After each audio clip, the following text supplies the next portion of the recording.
এই গলা নেমে কথা বল। তোরা তো সাহস আসে থেকে আমার বাড়িতে দাঁড়িয়ে আমার সঙ্গে ঘেউ ঘেউ করছিস? আরমানের চোখে তখন ক্রোধ। এক পা এগিয়ে দাঁত কিড়মিড়িয়ে বলল, তুই ঘেউ ঘেউ কমাই কর, আমার বোনকে ফিরিয়ে দে, নয়তো তোর বোনকে। বাকিটুকু বলার আগেই তালহা প্রচণ্ড শক্তিতে তাকে ধাক্কা দিয়ে বসল। আরমান দুপা পিছিয়ে গিয়ে পড়তে নিয়েও নিজেকে সামলে নেয়। তালহা চোখ তখন লাল শিখা। You bloody bitch! তোর মুখে আমার বোনের নাম নিলে তোর জিব্বা টেনে ছিঁড়ে ফেলবো। কথার সঙ্গে সঙ্গে আরমান আবারও এগিয়ে আসে। দাও দাও করে জ্বলতে থাকা ক্রোধে তালহাকে পাল্টা ধাক্কা মারে। আমার বোন কোথায়? আমার বোনকে এনে দে বলছি। তালহা দুকদম পিছিয়ে গেলেও রাগে ফের তেড়ে আসে এবং শুরু হয় দুজনের মধ্যে তুমুল হাতাহাতি। ড্রয়িং রুম যেন এক মুহূর্তে যুদ্ধক্ষেত্রে পরিণত হয়েছে। তালহা চেঁচাচ্ছে, তোর বোন কোথায় আমি জানি না। আরমান সমানে বলছে, তোদের বাড়িতে লুকিয়েছিস, আমার বোন দে। ঘরের ভেতর উপস্থিত সবাই আতঙ্কিত। তিতলি বেগম মুখে আঁচল চেপে কেঁদে ওঠেন। ভয়ে মেহরিন, তাহিয়া আর রাফাতেরও চোখ মুখ ভিজে উঠেছে। আর তনিমা মুহূর্তে নিচের দিকে দৌড় লাগায়। তালহা চাচারা সোহেল হোসেন সহ আরও দুজন পুলিশ কনস্টেবল এগিয়ে গিয়ে তাদের ছাড়ানোর চেষ্টায়। তবে দুজন শক্তপোক্ত তরুণকে ছাড়ানো সহজ হচ্ছে না। হাতাহাতির এক পর্যায়ে কেউ হঠাৎ কান্না মিশ্রিত কাপা কণ্ঠে বলে উঠল, ভাইয়া। হঠাৎ কান্না মিশ্রিত কাপা কণ্ঠে ভাইয়া ডাক শুনতেই দুজনেই থেমে যায়। আরমান ততক্ষণে তাকিয়ে দেখতে পায় তনিমাকে। আর এক মুহূর্ত দাঁড়িয়ে না থেকে এক ছুটে গিয়ে বোনকে আঁকড়ে ধরে বুকে টেনে নেয়। তুই কোথায় গিয়েছিলি তনু? ঠিক আছিস তো? জান আমার, জানিস ভাইয়া কতটা টেনশনে ছিলাম? ভাইয়ার কথা একবারও ভাবলি না? বলতেই তনিমা দু গাল হাতের মুঠোয় নিয়ে কপালে চুমু খায় আরমান। বোনকে আঁকড়ে ধরে বারবার শ্বাস নিচ্ছে সে। চোখে পানি চিকচিক করছে। বোঝাই যাচ্ছিল বোনকে হারিয়ে সে কতটা ভেঙে পড়েছে। তনিমাও কাঁদছে, কিন্তু কিছুই বলতে পারছে না। সোহেল হোসেন চুপচাপ দাঁড়িয়ে ছেলে মেয়ের দিকে তাকিয়ে আছেন। শিকদার বাড়ির সবাই অবাক, কেউই পরিস্থিতি বুঝতে পারছে না। তনিমার কেউ নেই তা জানে তারা, তবে এরা কারা? তবে কি মেয়েটা মিথ্যে বলেছে? বিল্লাল সাহেব এগিয়ে এসে গম্ভীর কণ্ঠে জিজ্ঞেস করলেন, তনিবা, এরা কি তোমার বাবা ভাই? তনিমা ভাইকে ছেড়ে চোখ মুছে মাথা নিচু করে দাঁড়ালো। ভয়ে ভয়ে মাথা নেড়ে বলল, জি। কথাটুকু শুনতেই সবাই রেগে যায়। মেয়েটা এভাবে তাদের ঠকালো? তালহা গরম গলায় চেঁচিয়ে ওঠে, তো মিথ্যে কেন বললে আমাদের? তোমার একটা মিথ্যা কত বড় গন্ডগোল লেগেছে, সে খেয়াল আছে? তোমার কারণে আমাদের বাড়ির বড়রা অপমানিত হতে হচ্ছে। তনিমা ভয়ে আরো মিয়ে যায়। আরমান তার সামনে এসে দাঁড়িয়ে রাগী কণ্ঠে বলল, এই সাবধানে কথা বল, এভাবে চেঁচাচ্ছিস কেন? তোর বোন কি কাণ্ড করেছে তার এই জায়গা। আরমান বোনের দিকে তাকায়, চোখে প্রশ্ন, কিন্তু তনিমা মাথা নিচু করে আছে। সোহেল হোসেন এগিয়ে এসে জিজ্ঞেস করলেন, কি হয়েছে, কিছু বলছো না কেন? ওদের কোনো দোষ নেই, আমি নিজেই ওদের সাথে এসেছি। আরমান পাশ থেকে জিজ্ঞেস করলো। মানে? তানিয়া বেগম এগিয়ে এসে বললেন, আমি বলছি কিভাবে আপনার মেয়ে আমাদের মিথ্যা বলে এত বড় ঝামেলায় ফেলেছে। তারপর পরশুদিন থেকে আজ পর্যন্ত ঘটনার পুরো বিবরণ শোনালেন।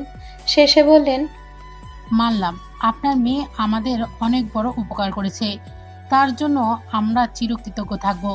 তবে তাই বলে এমন মিথ্যা বলবে, আমাদের বিশ্বাসের সুযোগ নেবে? সোহেল হোসেন রেগে মেয়ের দিকে এগিয়ে গিয়ে এক ঝাপটা মেরে তার হাত ধরে বললেন, কি এসব কি শুনছি তানিমা? এসব কি সত্যি? তানিমা মাথা নাড়তে মুহূর্তের মধ্যে সোহেল হোসেনের হাত উঠে আসে। ঠাস করে এক থাপ্পড় লাগে তনিমার গালে। থাপ্পড়ের শব্দে করিডোরটা থমকে যায়। তনিমা চমকে উঠে দু হাত দিয়ে গাল চেপে ধরে। পরের সেকেন্ডে কেঁদে ওঠে জোরে জোরে। আরমান দ্রুত এগিয়ে এসে বোনকে টেনে আড়াল করে নেয় সবার সামনে থেকে। সোহেল হোসেনের কণ্ঠ রাগে কাঁপছে। বেশি আদর করি বলে যা ইচ্ছে তাই করবে? হোস্টেল থেকে পালিয়ে এত বড় ঘটনা ঘটিয়ে বসে আছো, একবারও ভাবলে না যদি কোনো খারাপ লোকের হাতে পড়ে যেতে? যদি এই পরিবারে আজ তোমাকে না পেতো কি হতো তোমার? একবারও ভেবেছো তুমি হোস্টেল থেকে কেন পালালে? আমি কি এই শিক্ষা দিয়েছিলাম? তার একের পর এক হুঙ্কারে সবাই চুপ, সবার দৃষ্টি তনিমার দিকে। এতক্ষণ চুপ থাকা তনিমা এবার আরমানের হাত ছাড়িয়ে সবার সামনে এগিয়ে আসে। তার দৃষ্টি ভেজা, তীব্র অভিমান মেশা। নিজের অন্য গালটা পেতে ধরে তীব্র কণ্ঠে বলল, মারবে আমায়? মারো, আরো মারো। এই যে গাল পেতে রেখেছি, মারো না। তার কথায় সোহেল হোসেন থমকে যান। রাগ আর অপরাধ বোধের মাঝখানে কেমন আটকে যায় তার চোখ। উপরে দাঁড়িয়ে থাকা মেহেরিন তাহিয়ারা ভীষণ অস্বস্তিতে পড়ে যায় মেয়েটার এই ভাঙা অবস্থায়। খারাপ লাগে তার জন্য। দ্রুত তারা নেমে আসে। ফায়জা, ঋতুরাও এগিয়ে আসে। সবাই নিঃশব্দে তাকিয়ে আছে তাদের দিকে। কিছুক্ষণ চুপ থেকে সোহেল হোসেন গভীর শ্বাস ফেলে বলেন, দোষ করে আবার উল্টো গলা বাজাচ্ছ? তোমার মায়ের কি অবস্থা হয়েছে জানো? আমি সারা রাত টেনশনে ঘুমাইনি। তোমার ভাই কাল থেকে পাগলের মতো অলিগলি ছুটে বেড়াচ্ছে। তার কথার মাঝখানেই তনিমার রাগে আঘাতে তাকে থামিয়ে চিৎকার করে ওঠে। হ্যাঁ, দোষ করেছি, আবার চেঁচাচ্ছিও। তোমরা খালি আমার ভুলই দেখো, কিন্তু কেন করেছি সেটা দেখছো না। টেনশন করো ঠিকই, কিন্তু আমাকে ভালোবাসো না। তোমরা সবাই ভীষণ স্বার্থপর। আমার দিক কেউ দেখে না, কেউ না। তার কণ্ঠ ভেঙে যাচ্ছে, কিন্তু কথা থামছে না। আমি হোস্টেলে থাকতে চাই না। আমি থাকতে চাই আমার নিজের বাড়িতে, মানুষের মাঝে থাকতে চাই। আমি মুক্ত পাখি। আমাকে খাঁচায় ভরে রাখলে এমনটা হবেই। আরমান বোনের হাত ধরে টেনে কাছে নিল। গলায় উদ্বেগ, কিন্তু চোখে তার স্পষ্ট দুশ্চিন্তা। কি বলছিস Tanu? We loves you so much, এভাবে বলছিস কেন? কিন্তু তনিমা কেমন যেন ছটফট করতে করতে আরমানের হাতটা ঝাড়ি মেরে সরিয়ে দিল। চোখের কোণে জমে ওঠা জল আর চেপে রাখা অভিমান মিলেমিশে মুখটাকে আরো শক্ত, আরো ক্ষতবিক্ষত বানিয়ে তুলেছে।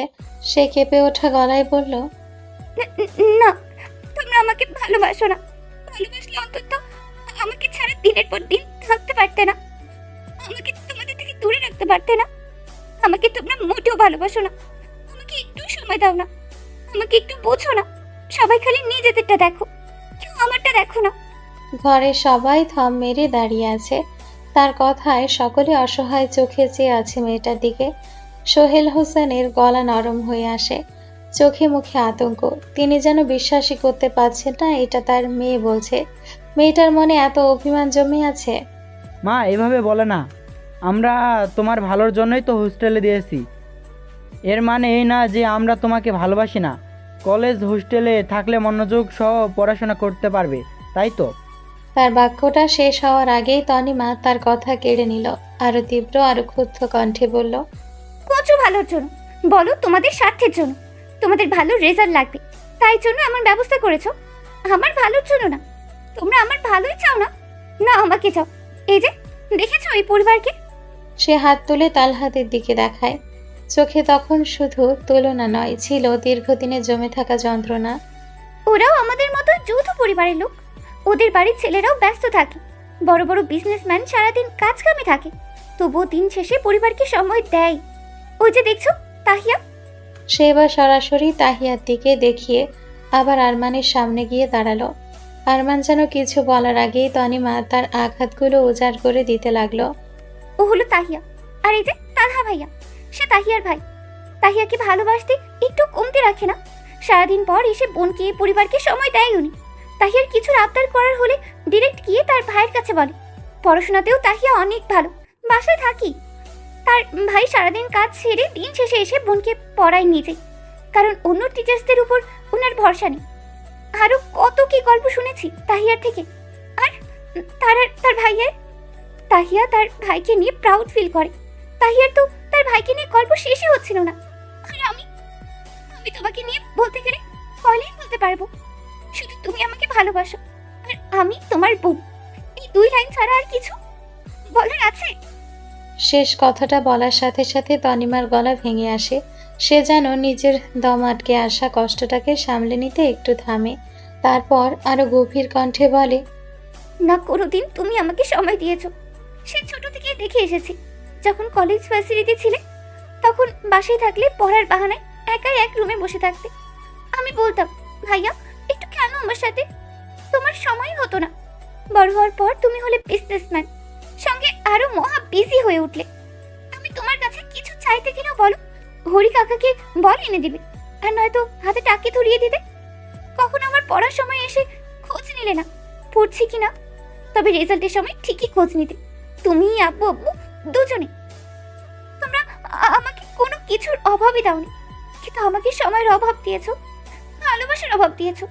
ও সরি, ভুল বললাম। ভালোবাসো তোমরা, আমি জানি, আমি তোমাদের জান। তবে সময় হয়ে ওঠে না সেই জানকে সময় দেওয়ার, জানের যত্ন করার। শেষ লাইনটা যেন পুরো ঘরটাকে নিস্তব্ধ করে দিল। আরমান, সোহেল কারো মুখে শব্দ নেই। হঠাৎ তাদের কাছেও যেন নিজেদের ভুলগুলো স্পষ্ট হয়ে উঠল। সোহেল হোসেন এতটা সময় যে শক্ত হয়ে দাঁড়িয়েছিলেন, সে মানুষটা হঠাৎ ভেঙে পড়লেন। তিনি ধীরে ধীরে এগিয়ে এসে মেয়েকে টেনে বুকের মধ্যে চেপে ধরলেন, যেন ভয় পাচ্ছেন এই কাঁপতে থাকা মেয়েকে তাকে ছেড়ে চলে যাবে সেই ভয়।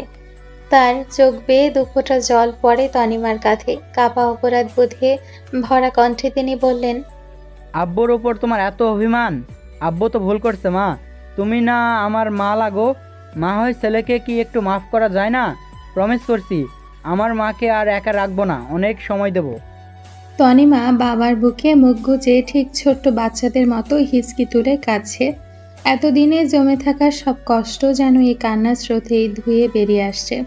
উপস্থিত সবাই নিঃশব্দে দাঁড়িয়ে, সকলের চোখের ভেতর পানি থই থই করছে। মেহেদি তো আবেগ সামলাতে না পেরে ভ্যা ভ্যা করে কেঁদে উঠল। আলতাফ সাহেব তৎক্ষণাৎ ছেলেকে বুকে জড়িয়ে নিলেন। ঋতু আর ফাইজাও নিজের বাবার দুই পাশে দু হাত জড়িয়ে ধরে দাঁড়িয়ে আছে। তাদের চোখেও পানির ঝাপটা জমে উঠেছে। তাহিয়া দাঁড়িয়ে আছে একটু দূরে, অসহায় চোখে চারদিকে তাকিয়ে দেখছে।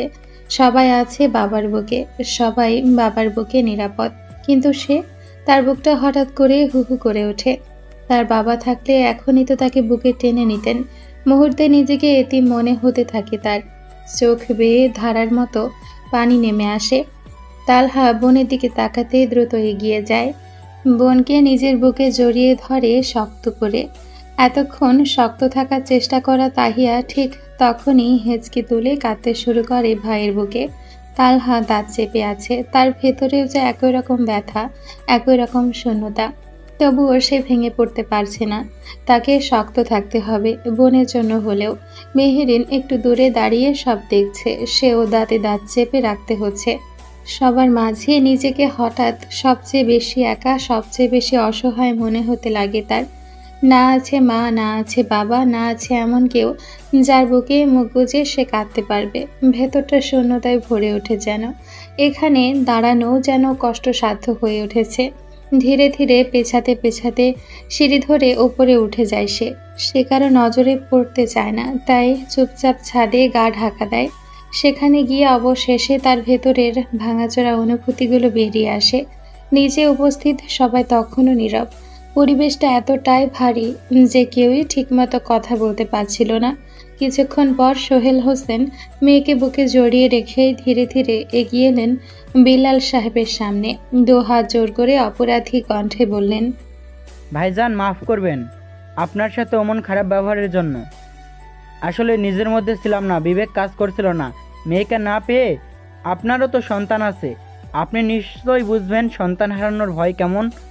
বিলাল সাহেব সঙ্গে সঙ্গে তার হাত দুটো ধরে নিচে নামিয়ে বললেন, কি যে বলেন ভাইজান, আমি কিছু মনে করিনি, বরং আপনার অবস্থা বুঝে তো চুপ ছিলাম। এভাবে হাত জোর করবেন না, আমি সত্যি কিছু মনে করিনি। তাদের কথার মাঝে তনিমা বাবার বুক থেকে মুখ তুলে চোখ মুছতে মুছতে ভাইয়ের দিকে তাকিয়ে বলল, ভাইয়া, তুমিও সরি বলো তালহা ভাইয়াকে। হুদাই তুমি ওনাকে মেরেছো। উনি কত ভালো জানো, আমাকে ঠিক তাহিয়ার মতোই স্নেহ করেছে। বোনের কথায় আরমানের মুখ একটু বেঁকে গেল। খুব ইচ্ছে না থাকা সত্ত্বেও অনিচ্ছুক গলায় বলল, সরি। তালহা খানিকটা ডোন্ট কেয়ার ভঙ্গিতে তনিমার দিকে তাকিয়ে শান্ত গলায় বলল, তার দরকার নেই, তুমি বলো। আর এমন করবে? এভাবে মিথ্যে বলবে? তনিমা সঙ্গে সঙ্গে মাথা নাড়তে থাকে। তারপর কানে ধরে তালহার সামনে এসে দাঁড়ায়। সরি ভাইয়া, আর এমন করবো না। আমি ইচ্ছে করে মিথ্যা বলিনি। যদি সত্যিই বলতাম তাহলে তোমরা আমার পরিচয় জানতে চাইতে, বাসায় দিয়ে আসতে, আর আব্বুরা আমাকে আবার হোস্টেলে পাঠাতো। আমি আর ওই হোস্টেলের বন্দি জীবনে ফিরে যেতে চাই না। তালহা এবার তনিমার মাথায় হাত রেখে নরম কণ্ঠে বলল, তাই বলে এত বড় রিস্ক নেবে? ভাল লাগছে না।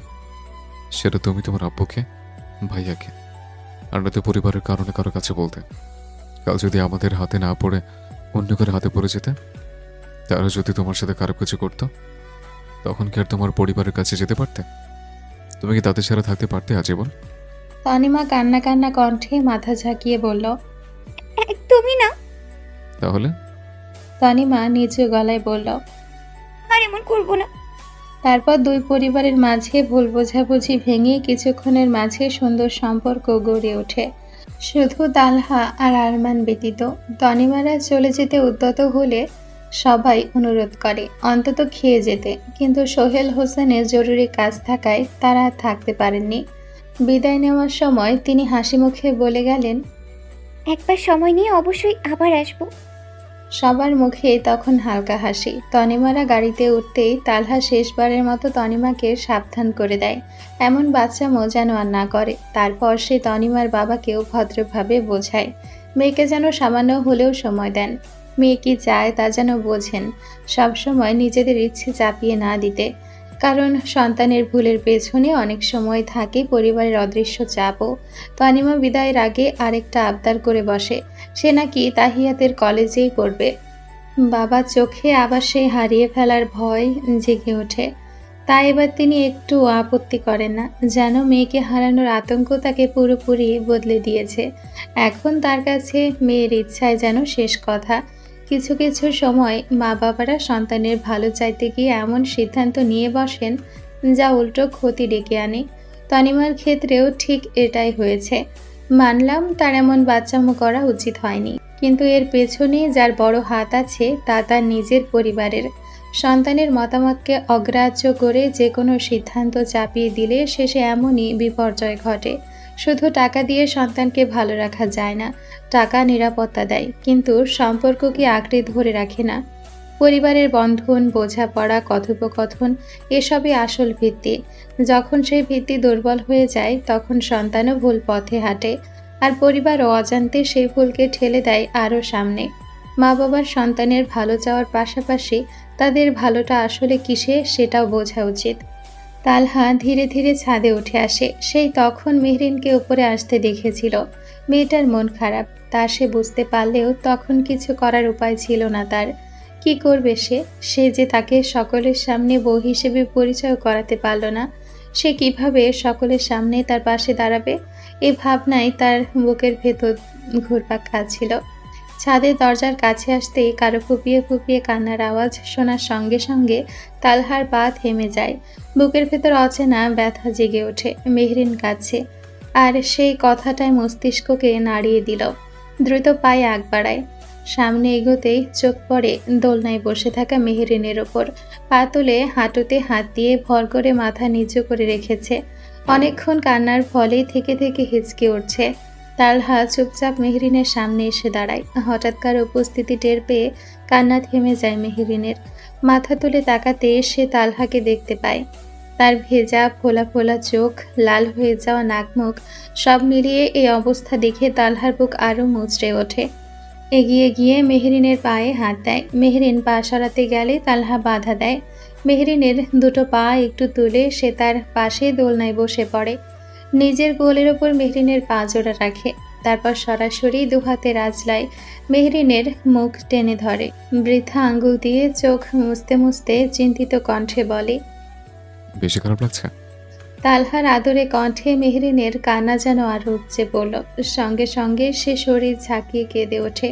কান্না জোর বাড়তে দেখে তালহা এক টানা মেহরিনকে নিজের বুকে আগলে নিল। মাথায় আলতো হাত বুলিয়ে শান্ত করার চেষ্টা করলো, তবে মেহরিনের কোনো থামার নাম নেই। শার্ট খামচে ধরে বুকে মাথা রাখা অবস্থায় মেহরিন চোখে জল ফেলতে লাগলো। কান্নার ফাঁকে ফাঁকে হিচকে উঠছে, ফলে পুরো শরীর যেন ঝাড়া দিয়ে কেঁপে উঠছে বারবার। তালহা চুপচাপ তাকে আগলে ধরে আছে। মেয়েটা যদি কান্না করে একটু হলেও হালকা অনুভব করে সেই আশায়। অনেকক্ষণ একাধারে কান্না করতে করতে যখন ক্লান্ত হয়ে থামল মেহরিন, তালহা দীর্ঘশ্বাস ফেলে তার মুখ তুলে চোখে চোখ রাখলো। নরম সুরে জিজ্ঞেস করলো, কান্না থেমেছে বউ? শেষের বউ শব্দটা শুনেই মেহরিন চোখ বড় বড় করে অবাক দৃষ্টিতে তাকিয়ে রইল। কান্না এক মুহূর্তেই থেমে গেল, যেন হঠাৎ বড় সড় শক খেয়েছে। তালহা হালকা হেসে মেহরিনের চোখের পানি মুছে দিয়ে গাল টিপে বলল, এভাবে তাকাবেন না। আমার কিচিমিচি করতে ইচ্ছে করে। মেহরিন অবাক হয়ে মুখ ফুটে জিজ্ঞেস করলো, কি? তালহা দুষ্টু হেসে মেহরিনের নাক টিপে বলল। বড়দের বেয়াদবি করতে ইচ্ছে করে। মেহরিন পিটপিট চোখে চেয়ে বড়দের বেয়াদবির মানে ঠিক বুঝে উঠতে না পেরে জিজ্ঞেস করলো। এর মানে? তালহা সোজা হয়ে বসে হাত দিয়ে চুল ঠিক করতে করতে ঘাড় কাত করে তাকিয়ে বলল। এর মানে বোঝার জন্য আপনাকে আগে বড় হতে হবে। কেন এখন বোঝানো যাবে না কেন? কারণ এটা প্র্যাকটিক্যালি বোঝাতে হয়, আর এর জন্য আপনাকে বড় হতে হবে। মেহরিন কিছুই বুঝলো না, শুধু ফ্যাল ফ্যাল চোখে তালহার দিকে তাকিয়ে রইল। তার বোকা চাহনিতে মনে মনে হেসে উঠল তালহা, বিড়বিড়িয়ে বলল, আমার অবুঝ বউ। তারপর তালহা প্রসঙ্গ পাল্টে জিজ্ঞেস করলো। এখন ঠিক লাগছে? মেহরিন মাথা নেড়ে হ্যাঁ বোঝালো। তালহা মেহরিনের ডান হাত নিজের হাতের মুঠোয় নিয়ে নরম হাতটা আলতো করে চেপে ধরল। হাতের সঙ্গে খেলতে লাগে সে। তা দেখে মুচকি হাসি ফুটল মেহরিনের মুখে। তালহা তার কাজ চালিয়ে যাওয়ার মধ্যে মেহরিনের চোখে চোখ রেখে বলল। মনের মধ্যে কি চলছে? মেহরিন নজর রেখে কণ্ঠস্থ করল। আপাতত আপনি। তালহা শব্দ করে হেসে উঠল। মেহরিনও মনোযোগ দিয়ে সেই হাসি দেখছে। তালহা আবারও জিজ্ঞেস করল। তার আগে কি চলছিল? মেহরিন তপ্ত শ্বাস ফেলে বলল। তেমন কিছু না। তালহা এবার গভীর চোখে চেয়ে আছে মেহরিনের চোখের দিকে। মেয়েটির চোখে যেন তার মনের কথা বলছে। সে ঠিক নেই, ভেতরে কিছু গোলমেল হচ্ছে। হাতটা ছেড়ে মেহরিনের পেছন দিয়ে নিজের এক হাত নিয়ে তার এক বাহু জড়িয়ে নিজের সাথে মিশিয়ে নিল। চাইলে শেয়ার করতে পারো, শেয়ার করলে মনটা হালকা হবে। মেহরিন মাথাটা তালহার বাহুতে রেখে কয়েকটা গভীর শ্বাস নিল, তারপর ধীরে বলল। একটু খারাপ লাগছিল, হঠাৎ আব্বু আম্মুকে মিস করছিলাম। যদিও জন্মের পর থেকে মা বাবার মায়া কি জিনিস বুঝিনি, তাদের আদর পাইনি আমি, তবে তখন নিজের অজান্তে একটু বেশি ইমোশনাল হয়ে পড়েছিলাম। চারিদিকে কেমন যেন ফাঁকা ফাঁকা লাগছিল, আমার কাছে কেউ নেই এমন অনুভূতি হচ্ছিল। মেহরিনের প্রতিটি শব্দ মনোযোগ দিয়ে শুনছে তালহা। শুনতে শুনতে নিজের ভেতরেই ভীষণ অপরাধ বোধে ডুবে যাচ্ছে সে। মেয়েটার প্রয়োজনে তাকে পাশে পায় না। তালহা চাইলেও থাকতে পারে না। সবকিছু কেমন এলোমেলো হয়ে গেছে। বাড়ির সবার কাছে বেস্ট ছেলে, বেস্ট ভাইয়ের খেতাব মেনটেন করতে গিয়ে স্বামী হিসেবে সে যেন ব্যর্থ হয়ে যাচ্ছে। কিন্তু করবেই বা কি? সে তার ক্যারেক্টার এমনভাবে সকলের সামনে প্রেজেন্ট করেছে যে হঠাৎ করে এত বড় সত্য কারোর সামনে আনা অসম্ভব হয়ে গেছে। একটা ভয় প্রতিনিয়ত তাকে তাড়া করে বেড়ায়। যদি মা সত্যিটা জেনে কষ্ট পান, যদি ছোট বোনটার উপর খারাপ প্রভাব পড়ে, আর তার চেয়েও ভয়ঙ্কর চিন্তা মেহরিনের প্রতি সবার যে সম্মান, যে স্নেহ, যে ভালোবাসা, তা যদি এক লহমায় ফিকে হয়ে যায়। মেয়েটা তো জন্ম থেকে অনাদর অপমানের জীবনে বড় হয়েছে। তার জীবনে আবার কষ্ট বাড়ানোর মানুষ সে হতে চায় না। সে তো চায় সব দিক সামলে নিতে, কিন্তু সামলাতে গিয়ে যেন আরো বিশৃঙ্খলা তৈরি করছে প্রতিনিয়ত। হঠাৎ তালহা উঠে দাঁড়ালো, তারপর মেহরিনের সামনে হাঁটু গেড়ে বসলো। তার দুহাত আলতো করে ধরে মেহরিনের দিকে চাইল। হঠাৎ নিজের পায়ের কাছে তালহাকে বসতে দেখে মেহরিন হকচকিয়ে গেলেও তালহার করুণ চোখ দুটো দেখে তার বুক কেঁপে উঠল। কি হয়েছে আপনার? আপনাকে ঠিক লাগছে না তো? তালহা চোখ বন্ধ করে নিজেকে সামলে নিল, তারপর ভারী কণ্ঠে বলতে লাগলো। আমার উপর তোমার পূর্ণ অধিকার থাকার পরও যখন তুমি সে অধিকার খাটাতে পারো না, প্রয়োজন আমাকে পাশে পাও না, শূন্য হাতে ফিরে যেতে হয় তোমাকে, তখন না আমার নিজের উপর ভীষণ ঘৃণা হয়। তালহার অসহায় দৃষ্টি দেখে মেহরিন মাথা দুদিকে নেড়ে বলল। এভাবে বলবেন না, আমি তো বুঝি, আপনার অবস্থা বুঝি আমি। তালহা দীর্ঘশ্বাস ফেলে মেহরিনের হাত দুটো এক করে নিজের ঠোঁটের কাছে এনে হালকা ছুঁয়ে বলল। তুমি বউ হয়ে তোমার সেরাটাই দিচ্ছ, চেষ্টা করছো আমাকে বুঝতে, কিন্তু আমি স্বামী হয়ে তোমাকে কি দিতে পেরেছি? তোমার প্রাপ্য অধিকার দিতে পারছি না, তোমার যোগ্য সম্মানটাও দিতে পারছি না। নিজেকে কেমন কাপুরুষ মনে হয়। শেষ কথাটুকু বলতে মেহরিন দ্রুত নিজের এক হাত বাড়িয়ে তালহার মুখ চেপে ধরল। শ্শ্, আর এমন ধরনের কথা বলবেন না। আপনি আমার চোখে সুপুরুষ, পরিস্থিতি আমাদের হাতের বাইরে, তাই হয়তো সামনে আর একটু বেগ পোহাতে হবে। তবে চিন্তা করবেন না, আমি ধৈর্য ধরে আছি আপনার পাশে। একদিন না একদিন তো প্রকাশ্যে বলতে পারবো আমি মিসেস তালহা শিকদার। তালহা মেহরিনের মায়া ভরা মুখে আলতো হাত বুলিয়ে দিল। মেহরিনও তার হাতের উপর হাত রেখে চুপচাপ তাকিয়ে রইল। হঠাৎ তালহা দৃঢ় কণ্ঠে বলে উঠল, আমি তোমাকে প্রমিস করছি মেহেরিন, আমি তোমাকে সসম্মানের সকলের সামনে মিসেস তালহা শিকদার হিসেবে নিয়ে আসবো। তবে এর জন্য আমাকে একটু সময় দিতে হবে। পরিস্থিতির সামনে আমি তোমাকে আগলে নেব বউ। আর কিছুদিন শুধু একটু কষ্ট সহ্য করো। চিরকালের জন্য আমার বুকে তোমাকে নিয়ে আসবো আমি। বিন্দুমাত্র একা অনুভব করতে দেবো না তোমাকে। মেহরিনের চোখ মুখ চকচক করে ওঠে আনন্দে। তালহার এই কথাগুলো বলাতেই যেন সে ভীষণ সুখ সুখ অনুভূতি অনুভব করছে। আর যখন সে পুরোপুরি তালহার হয়ে যাবে তখন কেমন সুখ পাবে ভাবতেই মুখের হাসি আরো গাঢ় হয় মেহরিনের। সে তালহার হাতের দিকে চোখ রাখে, তারপর ফের তালহার দিকে। এই মানুষটাই তো তার মানুষ, তার কাছে সবচেয়ে বিশ্বস্ত মানুষ। এই তালহার সঙ্গ থাকলে সে যে কোনো বাধা, যে কোনো কষ্ট সহজে সহ্য করে নিতে পারবে। চোখে মুখের হাসি নিয়ে মেহেরিন বলল, আপনি পাশে থাকলে সব সহ্য করতে পারবো। পুরোপুরি আপনার নাম নিজের নামে জুড়তে হলে যদি অপেক্ষা করতে হয় তবে তাই করব আমি। দুজনের মুখে প্রাপ্তির হাসি, চোখে চোখে বলছে অদৃশ্য কথা। নিজেদের দুনিয়ায় তারা ডুবে আছে। এমন মুহূর্তে কারো গলা পেয়ে দুজনেই হকচকিয়ে ওঠে। মুহূর্তে সব প্রশান্তি ছিন্ন ভিন্ন। তালহা দ্রুত সোজা হয়ে দাঁড়িয়ে যায়, পেছন দিকে চেয়ে গিয়ে এসেছে তা খতিয়ে দেখার চেষ্টায়।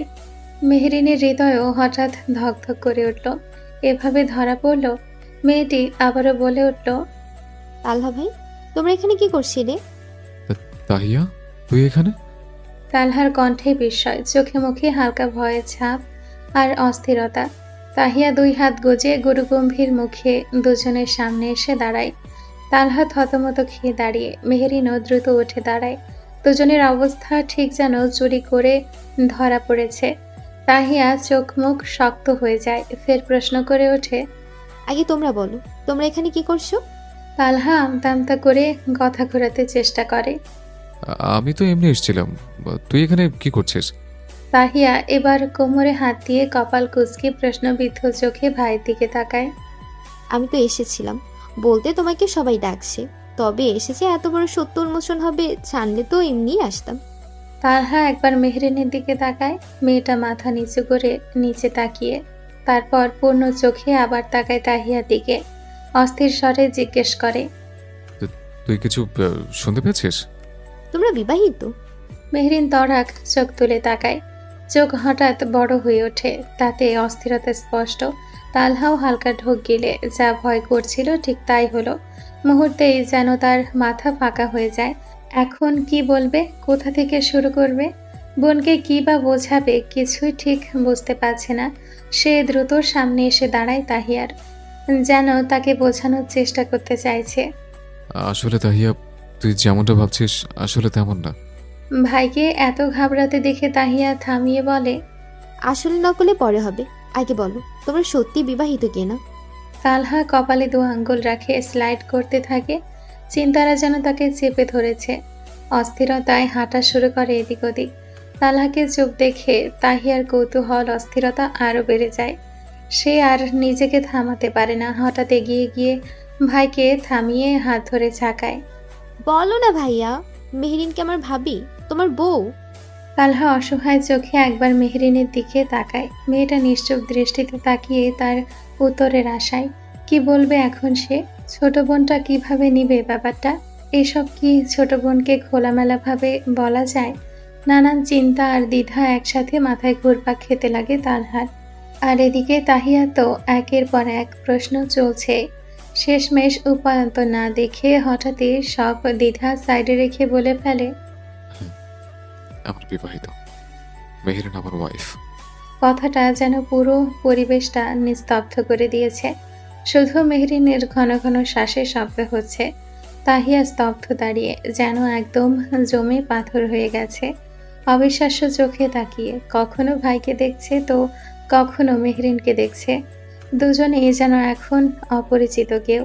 মেহরিন অপরাধী চোখে চেয়ে আছে তাহিয়ার দিকে। সে তো ইচ্ছে করে আড়াল করেনি, তবুও নিজেকে অপরাধী লাগছে। আর তাহিয়া, তার চোখ তো ধীরে ধীরে পানিতে ভরে উঠছে তীব্র অভিমানে। সঙ্গে সঙ্গে উত্তেজিত হয়ে সে চিৎকার করে ওঠে, কি তোমরা এত বড় কথা লুকিয়ে এসেছো এতদিন ধরে? আর মেহেরিন, তুই? ছি, তোকে আমি আমার বেস্ট ফ্রেন্ড কম বোন ভেবেছিলাম, আর তুই কিনা এতদিন ধরে আমার কাছ থেকে সব লুকিয়ে আসছিলি। তালহা দ্রুত বোনের হাত ধরে শান্ত করার চেষ্টা করে। Don't be hyper Tania, calm down. ভাই বলছি শোন তুই। তাহিয়া অভিমানী চোখে ভাইয়ের দিকে চেয়ে বলে ওঠে। আর কি বাকি আছে বলার? আর কি কি লুকিয়েছো? তালহা চুপসে যায়, নিজের চুল টেনে ঘন ঘন শ্বাস ফেলে ফের বলল। ভাইয়া কি ভুল বুঝছিস না, সিচুয়েশনে পড়ে বিয়েটা করতে হয়েছিল। আমি আস্তে ধীরে সব সকলের সামনে আনবো, প্লিজ। এর আগে এসব নিয়ে কাউকে কিচ্ছু বলিস না, লক্ষ্মী বোন আমার। তাহিয়া তার হাত ঝটকা দিয়ে ছাড়িয়ে নেয়। ভাইয়ের উপর তার ভীষণ রাগ জমেছে। রাগে অভিমানী কান্না মিশ্রিত কণ্ঠে বলে। তুমি জানো না তোমার বিয়ে নিয়ে আমার কত শখ ছিল, সব তুমি এভাবে ভেস্তে দিলে। আমার একটা মাত্র ভাইয়ের বিয়ে, আমি খেতে পারলাম না, আনন্দ করতে পারলাম না, থাকতে পারলাম না, কিছুই পারলাম না। তুমি তো সেলফিশ কিভাবে হলে ভাইয়া? তার শ্বাস ভারী হয়ে আসে, কথাগুলো যেন আর নিজের নিয়ন্ত্রণে নেই। আর আম্মুর কি হবে হঠাৎ এসব শুনলে? তার ছেলে, যাকে সে অন্ধবিশ্বাস করে, সেইটাকে এতদিন ধরে মিথ্যা বলে এসেছে। এটা শুনলে কষ্ট পাবে আম্মু। একবারও ভেবেছো ওই দিন তুমি আম্মুকে কেন মিথ্যা বলেছিলে? আম্মুকে ফেলে দিত মেহরিনকে। তালহার মুখ যেন হঠাৎই বন্ধ হয়ে গেছে, চোখে মুখে এক অদ্ভুত শূন্যতার ছাপ। যদি প্রথম দিনই সবকিছু খুলে বলতো, আজ পরিস্থিতি এত জটিল হতো না। সে বুঝতে পারছে এখন যা হচ্ছে বা ফিউচারে যা হবে, সবই তার নিজের ভুলের ফল। নিজের চুপ থাকার জন্যই আজ চারপাশ জটিল হয়ে গেছে। সম্পর্কগুলো যেন এক অদ্ভুত চাপের মধ্যে চাপা পড়ে আছে।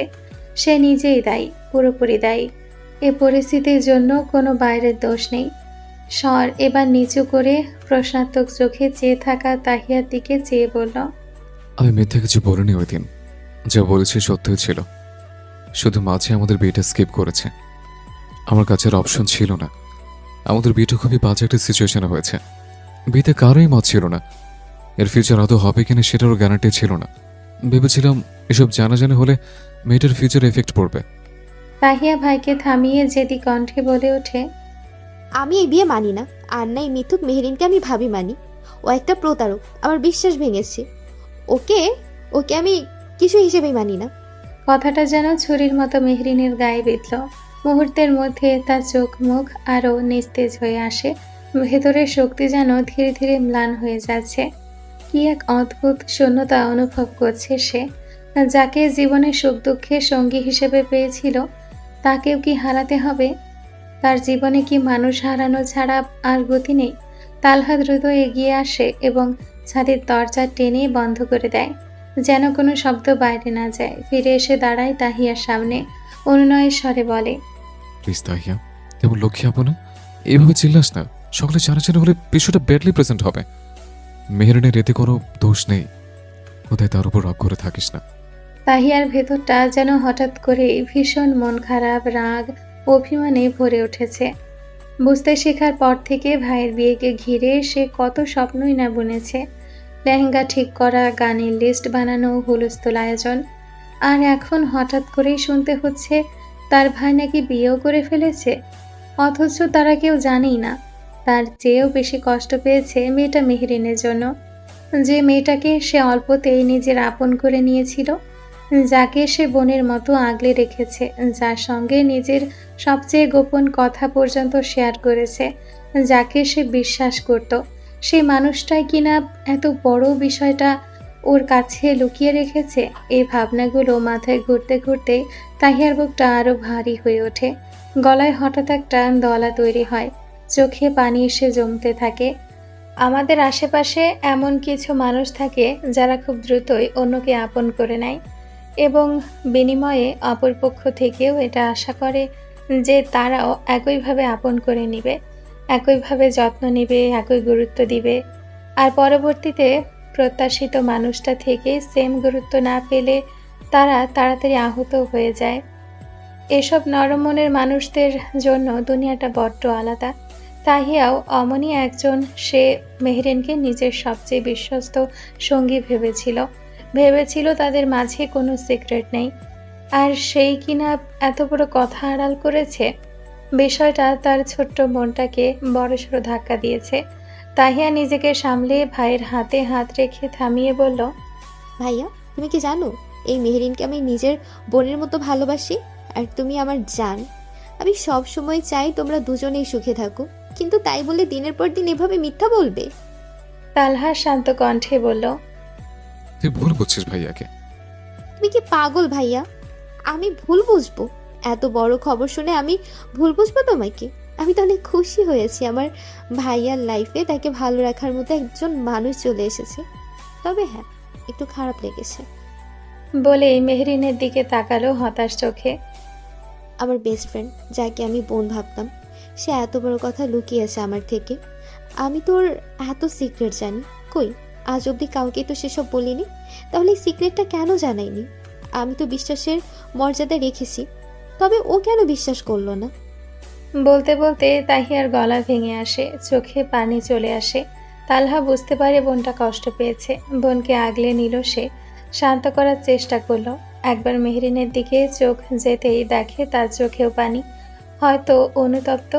চোখের ইশারায় কাছে ডাকতে মেহরিন এগিয়ে আসে। তালহা এক হাতে মেহরিনের হাত শক্ত করে ধরে সান্ত্বনা দেয়, সব ঠিক হয়ে যাবে।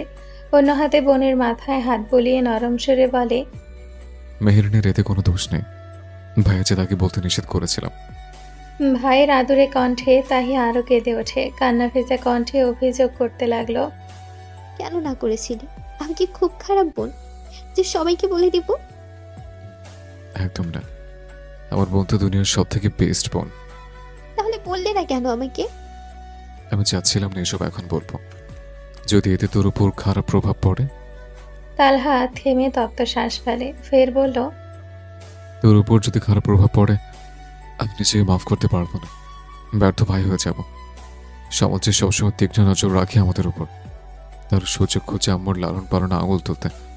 এসব জানাজানি হলে আম্মা আব্বু তুই এমনকি আমাদের পুরো পরিবারের সকলের থেকে আঙুল তুলবে এই সমাজ। আমি চাই না কেউ আমার বোনের চরিত্রে, বউয়ের চরিত্রে আঙুল তুলুক। আমি চাই না আমাদের আম্মুর দিকে কেউ আঙুল তুলুক, মরো বাপকে নিয়ে কেউ খোটা দিক। তাইয়া ফুপিয়ে কেঁদে ওঠে। ভাইয়ের বুক থেকে মাথা তুলে করুণ চোখে চেয়ে বলল, ভাইয়া, আমি আর সেই ছোট্ট তাহিয়া নই যে ভালো মন্দ বুঝবো না। আমি সব বুঝি। আমি এমন কোনো কাজ করব না যাতে কেউ আমাদের নিয়ে কটু কথা বলতে পারে। তুমি নিশ্চিন্তে থাকো, যতদিন না নিজ ইচ্ছায় সব সামনে আনবে, ততদিন কোনো কথা আমার মুখ দিয়ে বের হবে না। আমি চাইও না তোমাদের বিয়ের কথা খারাপভাবে লোকমুখে ছড়িয়ে পড়ুক। মেহেরিনকে সসম্মানে এবারের বউ রূপে আনবো তো ভাইয়া। মেহুটা জীবন অনেক কষ্ট অপমান সহ্য করেছে, এবার তোমার পালা তাকে সুখী করার। বোনের মুখে এমন পরিপক্ক কথাগুলো শুনে তালহা কয়েক পলক নিশ্চুপ হয়ে তাকিয়ে থাকে। আসলে কি তার বোন বুঝতে শিখেছে সব? হঠাৎ বুকে এক অচেনা চিনচিনে ব্যথা ঘেঁষে গেল। বোনটা ধীরে ধীরে বড় হয়ে যাচ্ছে। মনে নাড়া দিল হয়তো কয়েক বছরের মধ্যে তাকে অন্য কারো ঘরে পাঠাতে হবে। সেই চিন্তাটা মাথায় আসতেই মনটা ভারী করে তুলল। হৃদয় যেন এক অদ্ভুত কাঁপন অনুভব করে। যে বোনটাকে নিজের হাতে বড় করেছে তাকে নিজের কাছে আজীবন রাখতে পারবে না। দীর্ঘশ্বাস ফেলে নিজেকে সামলে তালহা মুচকি হেসে তাহিয়ার মাথায় হাত বুলিয়ে বলল, অবশ্যই আমি আমার স্ত্রীকে সসম্মানে সকলের সামনে আনবো, আর আমার বোন অনেক আনন্দ করবে তার ভাইয়ের বিয়েতে। ভাইয়ের কথায় এতক্ষণে তাহিয়ার মুখে হালকা খুশির ঝলকে দেখা মিলে। সেটা কবে ভাইয়া? তালহা ফোঁস করে শ্বাস ছেড়ে মেহরিনের দিকে চোখ রেখে বলল। সময় হোক। তাহিয়া মেহরিনের দিকে চেয়ে নরম সুরে বলল, সময় যখনই হোক, মেহেরিনের চরিত্রে যেন কোনো দাগ না লাগে ভাইয়া। তালহা বোনের মাথায় হাত বুলিয়ে হালকা মাথা নাড়ে নিচে নামার উদ্দেশ্যে হাঁটা ধরল। তাদের দুজনকে নিজেদের মধ্যে সব মীমাংসা করার সুযোগ দিয়ে চলে গেল। মেহেরিন অসহায় চোখে তাকিয়ে আছে তাহিয়ার দিকে। বুঝতে পারছে মেয়েটা অভিমান করছে, কিভাবে তাকে মানাবে। ভাবতে ভাবতে দুপা এগিয়ে আসে। মেহেরিন হাত বাড়িয়ে তাহিয়ার হাত ধরতে গেলে তাহিয়া হাত সরিয়ে নিল। মেহেরিন অনুতপ্ত সুরে বলল, আসলে সত্যি আমি তোর থেকে ইচ্ছে করে এসব লুকাইনি। তাহিয়ার সাথে সাথে এক হাত তুলে তাকে থামিয়ে বলে, রাগী সুরে বলল, হয়েছে, কারো থেকে এক্সট্রা কৈফিয়তের দরকার নেই। এখন সবাই মেডিকেল যাওয়ার জন্য বের হবে। যেতে চাইলে কেউ নিচে নেমে তৈরি হতে পারে।